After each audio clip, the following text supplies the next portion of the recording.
So I will now request to Dr. Sinha to deliver the valedictory session in 10-15 minutes.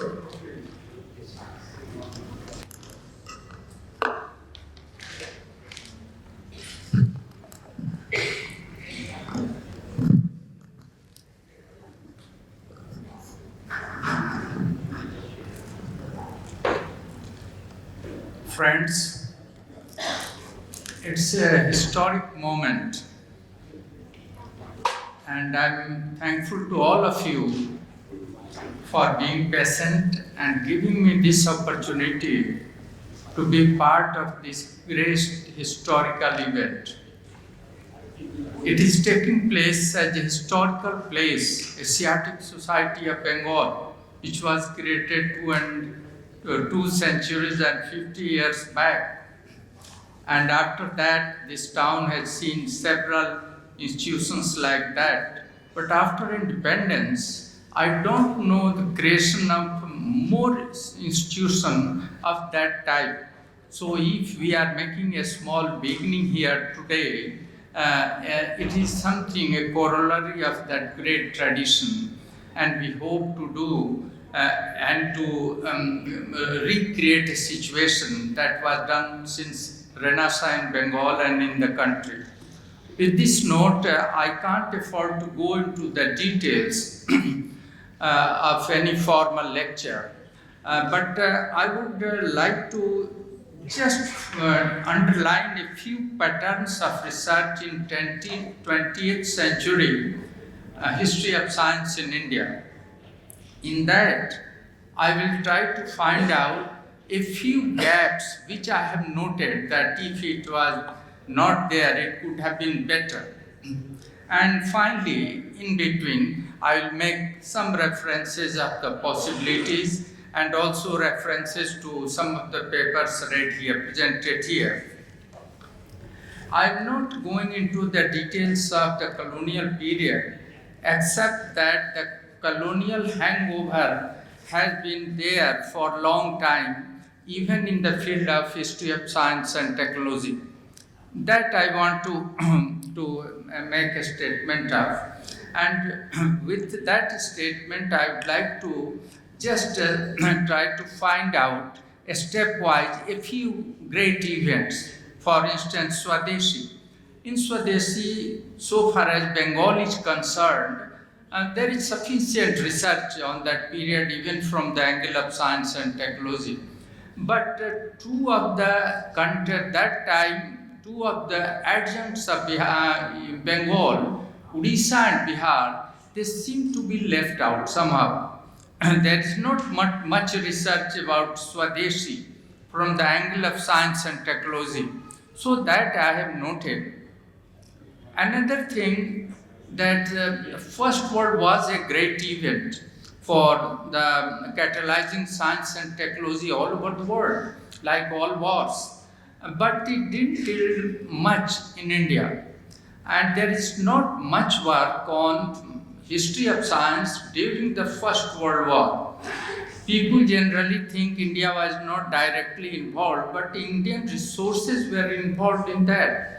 More than that, there was an Indian Industrial Commission, and it produced a very important report with implications for the growth or decline of science and technology. Very little has been done. Whatever has been done, it is done by sociologists or anthropologists, some theory-economic historians. C.U. Vishwanathan and others have done. A little glance I did have on that period, especially about the note of Malviya during that period.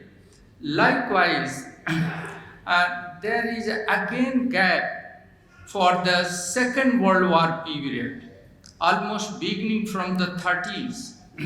But I am happy that some people are working on that, but it is not, it hasn't surfaced so far. So that gap is important because I have worked on that area. I have worked on Second World War period. So I may go in detail, but I won't. Simply, I would like to point out that in between the phase of Gandhi is not touched by historians of science. I don't know why. I have read in detail Gandhi's experiments in Champaran and at other places, and I find that he is trying to provide an alternative type of technology or scientific thinking. We should be empathetic about that, and we can think and rethink about that. Was he presenting as unconsciously a type of blueprint for the future environmentalism? Because most of the international environmentalists, they are influenced by Gandhi, but we are not thinking much about him. So that is a gap for me. Likewise, proceed further. There is another event, an event almost as colossal as Gandhi, and that is creation of the National Planning Committee in the middle of the 1930s, in 1938 actually. That is not discussed. Very little work has been done. I have done some work. Deepak Kumar Kitab, the book is given place to my articles and some other articles. But that is a very reproductive period. And that 1930s and 40s, I consider that was the golden period of Indian science as far as it was the social relation and responsibilities of scientists was concerned. It was golden period, and the scientists were even politically active. They were politically active, M.N. Saha and several others. In fact, some of them indulged in revolutionary activities also. And we have some information, but much more needs to be worked upon that phase of science. Proceed to the 1940s, the same group almost, Science and Culture Group, M.N. Saha, Nehru, leadership of Nehru, National Planning Committee. Of course, National Planning Committee was stopped working after the outbreak of the Second World War. But after the end of the Second World War, they resumed their work, they resumed their meetings, and from 1945 to 49, they published about 25 volumes of reports. And that report is very useful for history of science also. And in fact, what they were indirectly proposing, that was a type of scientific revolution for the whole entire world, not only for India, but it couldn't take off. And the British side lined it, and after the Quit India movement, all the Indian leaders were sent behind the bars, and the whole emphasis of that type of socialist model of progress that was put into cold storage, something like that. But that's meaningful. And just a few snippets from that. Take for example, there is a full report on water management, in that river management. And the result, later on, the result was the Damodar Valley project, Gandak project, etc.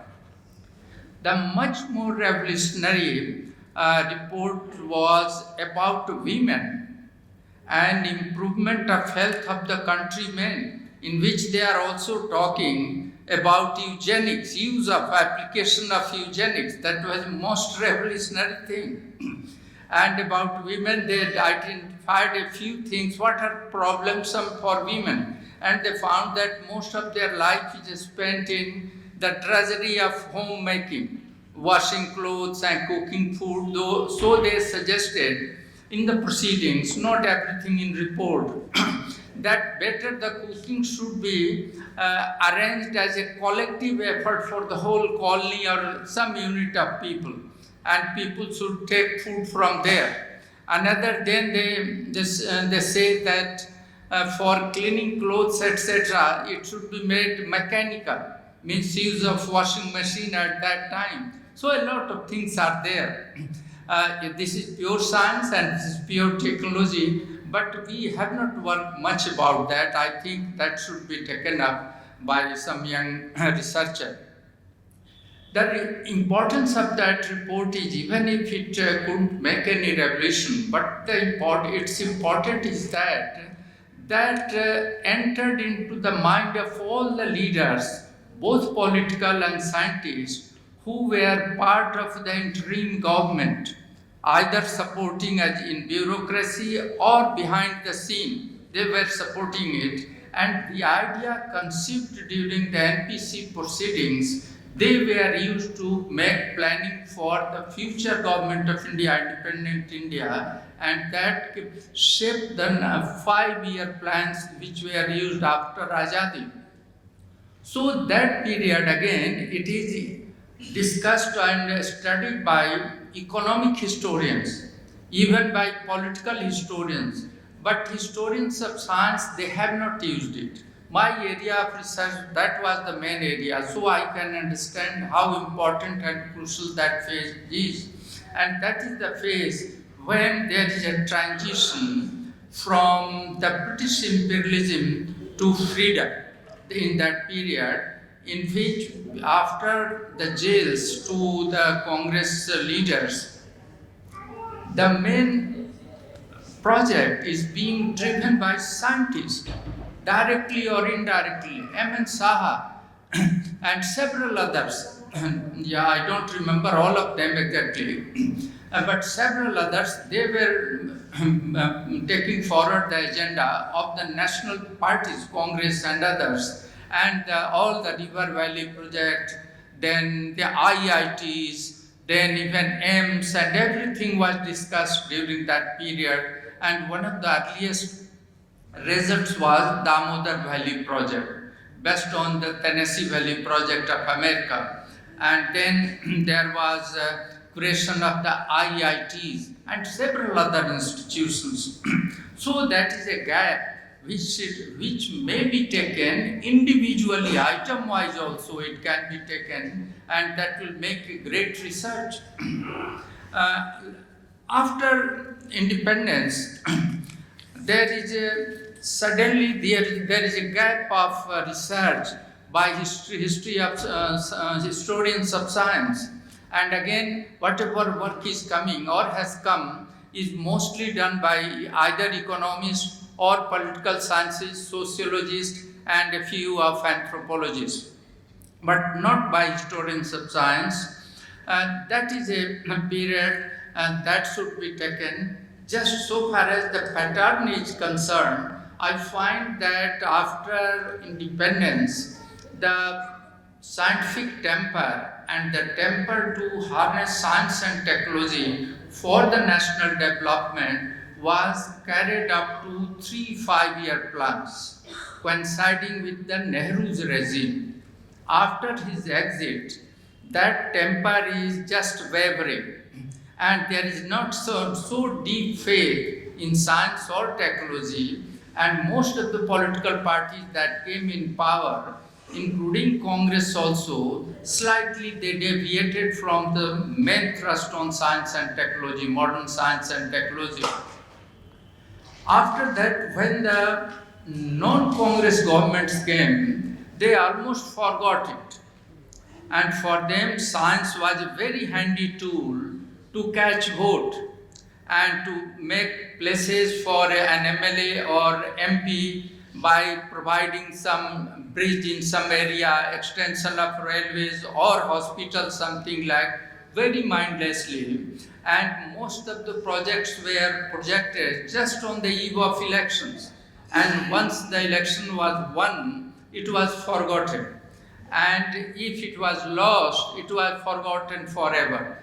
So what does it imply? That science and technology were misused for political purposes at the cost of the treasury of the nation, because some money was invested in that and later on that was given up.